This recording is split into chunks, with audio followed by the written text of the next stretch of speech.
Welcome back to Life and Hair. The other night, only a few nights ago, I was online and I was on Mimo Wigs, and I know that they have really nice clearance sales on there.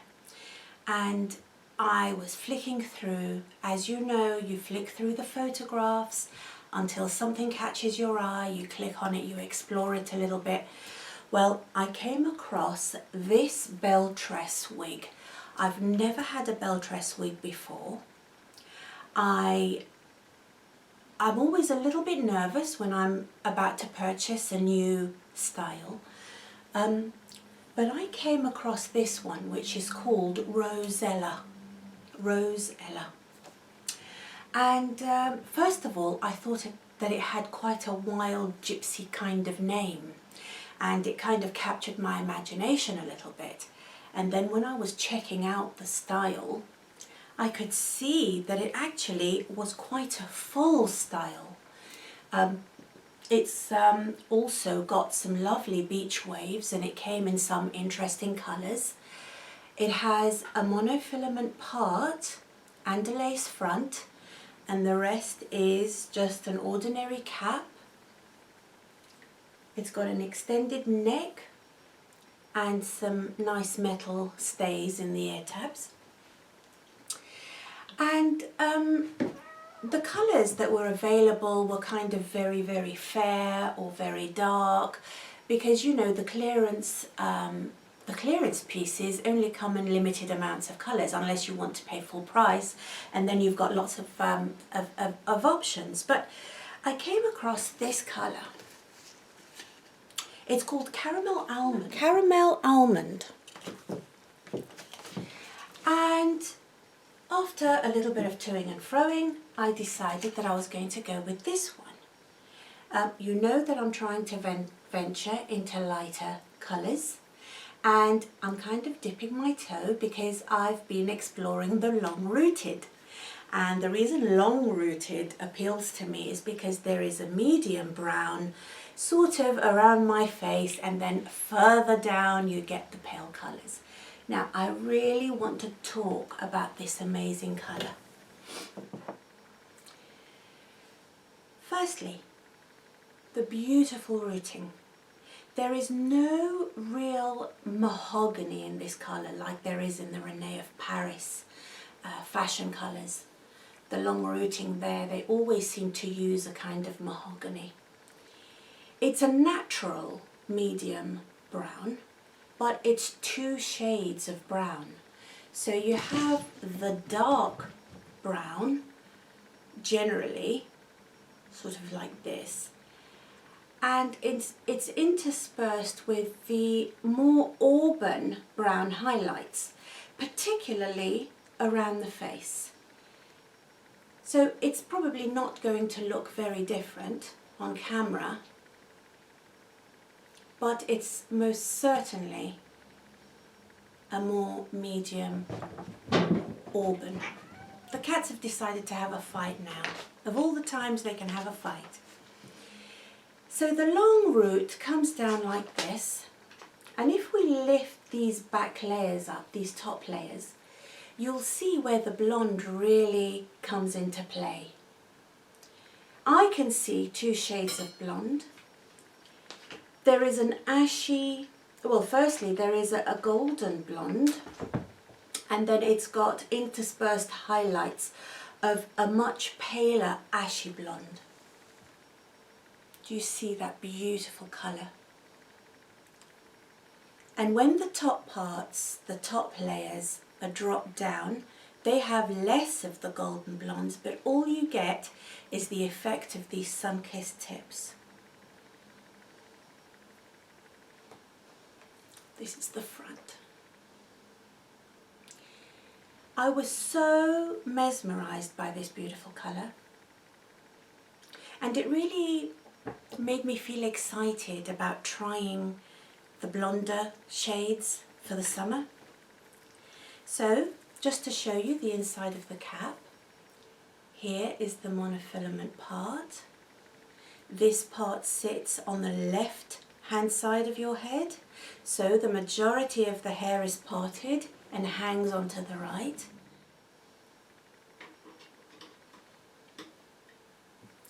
the ear tabs.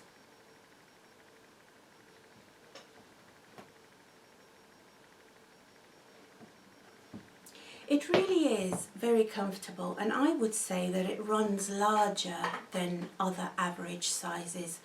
As far as I'm aware, this is an average cap, but there's plenty of room there, and in fact, really, the tabs kind of are quite snug around my ears, and there's plenty of room at the top. Let me put this back on. Now it's quite nice really, because as you can see it is very voluminous, and I absolutely adore that. I recently dyed my hair, so I'm able to pull out some of these bits here, and actually if I leave them quite messy, the coverage is incredible. The ear tab comes to here, really hugs my ear quite effectively. And then my hair comes down like this, and because it is a curly, messy style, it works quite well. See?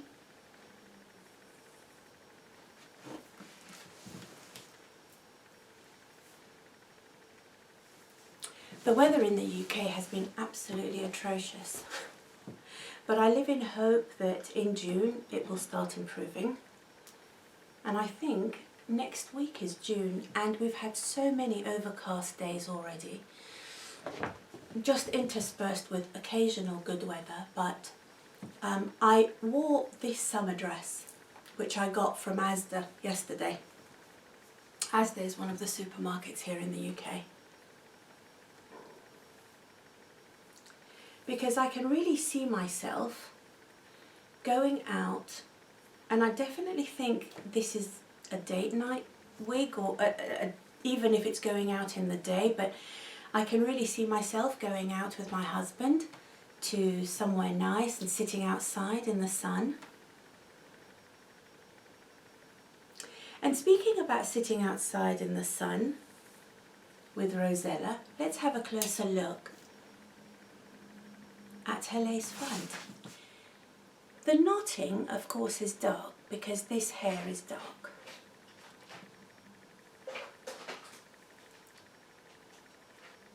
Doesn't look too bad.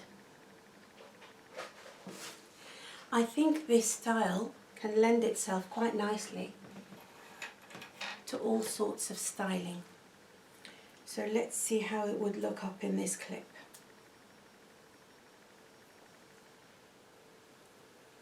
There's a lot of hair to manage here, and it's a wonderful thing.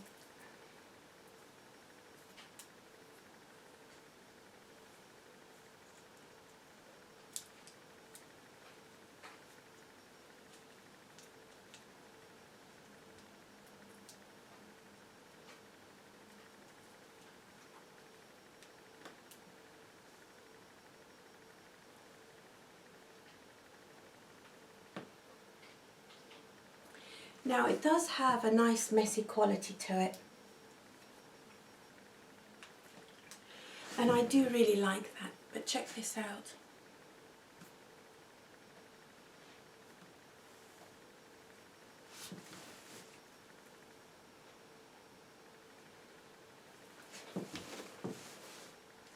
It's always very pleasant to have a style that's got these lovely soft beach waves in it that hang down around the face even when the style is up. I love the bedhead look of this style. It really is very satisfying. Now let's see.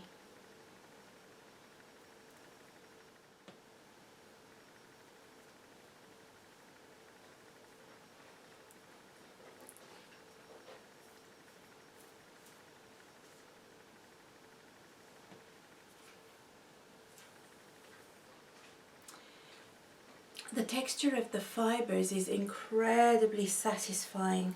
It's got a lovely hand to it. It is actually heat defiant. But I wouldn't want to change anything about the way the curl is on this style. You know, it's totally perfect to me.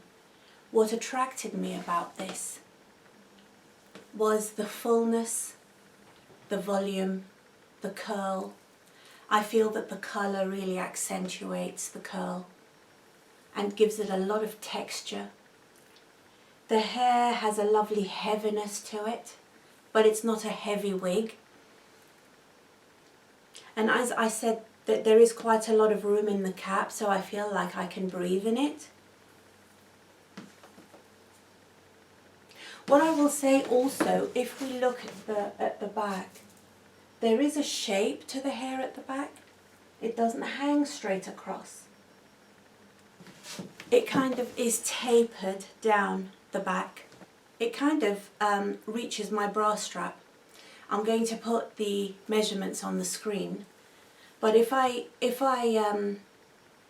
put my arm up my back, the very longest layers do reach my bra strap, so it's definitely a long style. Lovely shape, lovely layers. Totally, I would say this totally feels real. If somebody was to touch your hair, it just has that smooth, substantial feel to it. I love the way all of the colours play against each other and integrate together. And the piece that's towards the right hand side, the piece there by the face, which is the, you know, close to your face. If I can pick it out, I've got my mirror down here. So this entire piece here at the front of your head sports a really fair bit of hair at the bottom.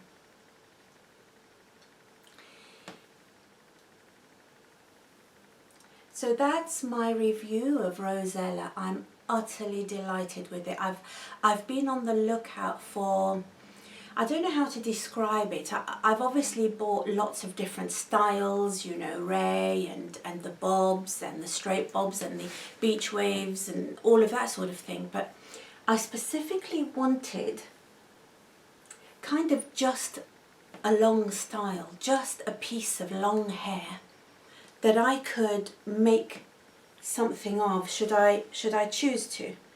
So now, if you know what I mean, you know, I just wanted to look like I was somebody who just had long hair. You know, and the way the colour of this hair is, it really looks like it was once blonde and it's long ago grown out. You know, that I haven't been to the hairdresser since lockdown last year. That's how it looks to me.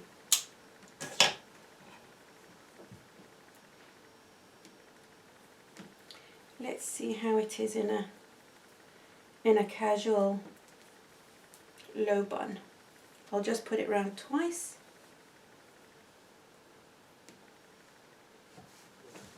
That's very cute. You know, for a low bun, a low ponytail, which really couldn't be more basic if you tried. Look. I really feel, and there are some amazing colours, this comes in amazing colours, but I really feel that this colour makes the most of the curl pattern in this piece. I'm utterly delighted with this. I just cannot wait to wear it out. I'm really, really excited about wearing it out. You know, I want to tell you that this is now the second year of wig wearing that I'm doing in my life, and I've become more and more bold, more and more confident with wearing the wigs. There was a situation last weekend where I was invited to lunch because it was a friend's birthday. And I had on a new dress. It was a floral, colourful dress. And I was really excited about going, and you know, I've lost this weight and I'm really enjoying wearing the smaller sizes. I put my dress on, I put my shoes on, it looked great. Really, the cherry on the cake would have been to put on the honey rooted Ashley wig, and that's exactly what I wanted to do. I actually tried it on while I was still in my bedroom, and I thought it finished the look really beautifully. I showed it to my husband, and you know, I thought that it really made the most of the outfit and set off the outfit beautifully.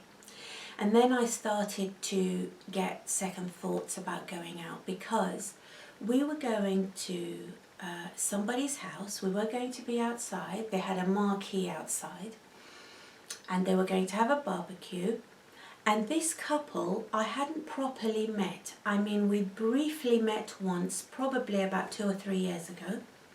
And this would have been the next time they were due to see me. And I had serious reservations about wearing Ashley. Now, I've made some notes which I'm going to refer to, because I had a really deep dive on this, asking myself, what was it specifically that caused me not to wear Ashley? And Ashley was just a more extreme version of turning up with, you know, lots of makeup on, or turning up in heels, for example.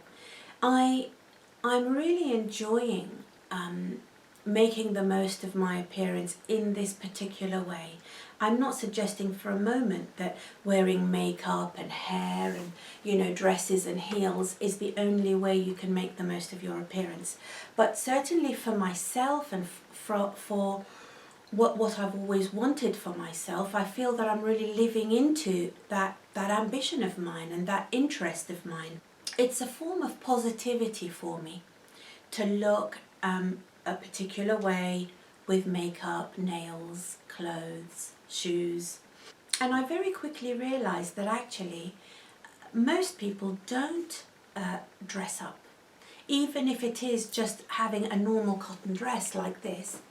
If I was to go out in this dress and I have got some heels on, it would probably be deemed as a very dressed up look. There are probably areas in the country that you could get away with it, but in this area it's much more conservative, and people tend to wear a uniform of jeans or jogging bottoms and, you know, trainers or boots and stuff like that. So I pretty soon felt like I was standing out, and that's my difficulty, is how to cope with standing out, how to cope when you go out and you've got the perfect head of hair. That's going to really make you stand out. Now, I was used to standing out in a sense for negative reasons, because of this fine hair that I had, which seemed to be ever present no matter what I tried to do with it. And I started to reflect on this situation that I find myself in. And I know that when I was at art college, when I was younger, when I was mixing with teenagers, a lot of teenagers do really enjoy standing out because they have the more alternative fashions, etc.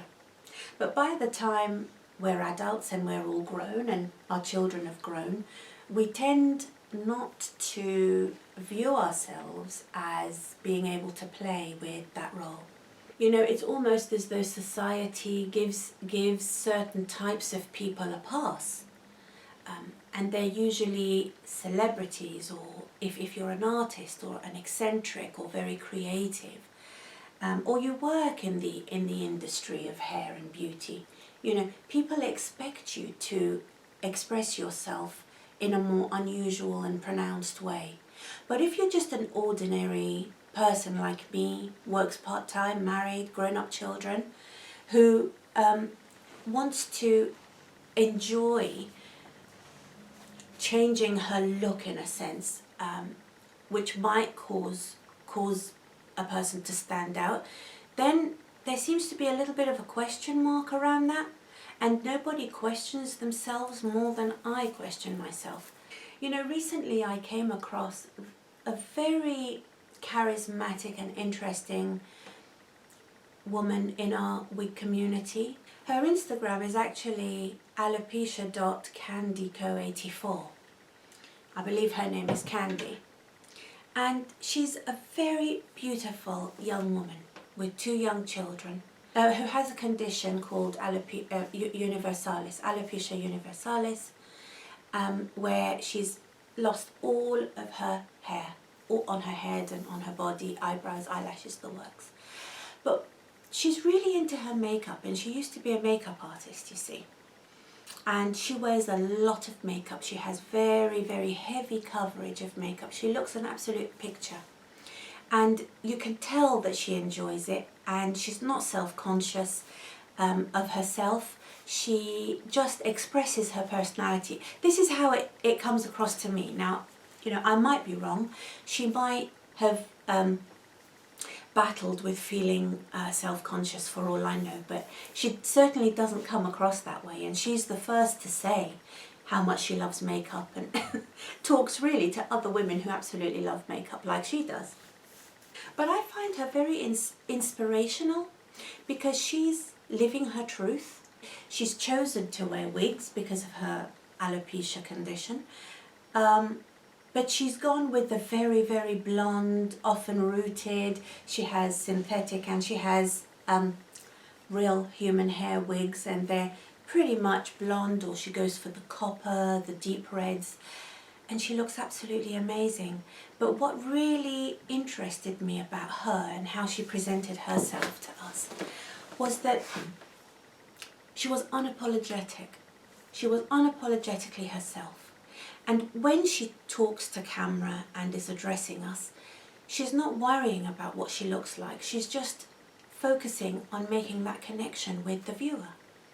And that's something that occurred to me that I would need to practice, really, because if I'm going out and I'm incredibly self-conscious and I feel like a fraud, and I feel like I'm going to be clocked and rumbled at any minute, it makes me feel even more self-conscious and always questioning myself. And I wanted to know what was it the foundation of this questioning. It doesn't help that more often than not, if I was to go out looking like this, I'd probably be the only one who looked like this around. And although that might not be a problem for me, as quite a sensitive person, it makes me wonder whether I'm making other people uncomfortable. You know, the last thing I want to do is appear as though I'm showing off. You know, it's become a virtue in certain areas of society to be self-depreciating, and that's to dress down. Dressing down has become the norm amongst women my age, 50 plus. We want to signal our virtue, and we want to signal that we're not overly interested in our appearance, that our character is what really needs to shine through. We're there to support other members of the family who need us, and how we look and whether or not we're using our creativity and imagination in the way we look is not top of the list when a middle-aged woman is living her life. That has been my experience of it. And so I noticed that the result could be that there is a uniform worn of sort of jeans and a top and flat shoes, hair that's just put up in a ponytail, which is perfectly fine, but I don't want to make people who have made those choices feel that I'm trying to appear better than them, or more attractive than them, or more interesting than them. I actually want those people, I want to meet them, and I want to befriend them, and I want to grow my friendship circle. So when I was thinking about what was it the bottom line of why I felt uncomfortable, it was those reasons that I was coming up with. You know, often I actually, and I know how this sounds, but if you've got complete hair loss and you choose to wear a wig, it's a very valid reason for wearing a wig, and anybody would understand it. I get the impression that if you have partial hair loss, fine hair, your run-of-the-mill androgenic alopecia, that it appears like a vanity if you want to wear a wig, because you could actually just put your hair back, have clean hair, put your hair back, and just present yourself as you are. And now that I've chosen not to do that, I've chosen that I want something else for myself. I want to be a little bit more playful and creative with my presentation. The old insecurities have found a new expression in me, of feeling insecure about how I make other women feel. I suppose at the end of the day, I've chosen to focus on a particular area of my personality that always was expressive, sought to be expressed, always was creative, curious, playful, wanting to explore appearance. It doesn't mean that I want to show anybody up, or that I'm making a negative comment about anybody else. And I really need to keep that in mind. And I need to focus on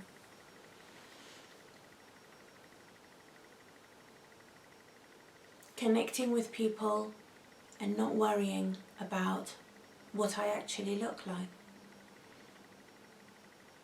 I don't even know whether that really makes sense or not, or whether anybody else actually shares these thoughts or not. I suppose at the end of the day, not everybody is going to appreciate you for who you are. Not everybody is going to choose to see the best in you. There will always be people who will feel put out. And there will be those people who feel that you're focusing on superficial nonsense. And ultimately, I have to allow those people to have their own opinion.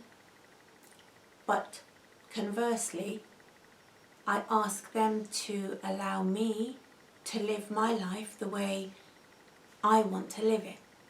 And that's the bottom line with me. It's what I choose for myself. I'm not hurting anybody else. I'm very happily married, and I find that my husband really appreciates the fun and variety that that this business brings into our life together. Our life together was great before. He never criticized me before. He was always so kind and accepting. When I started to lose my hair, he never made any comments about it. And if ever I looked up and I caught him sort of looking at my hair, just checking it out, he would always just look away and talk about something else.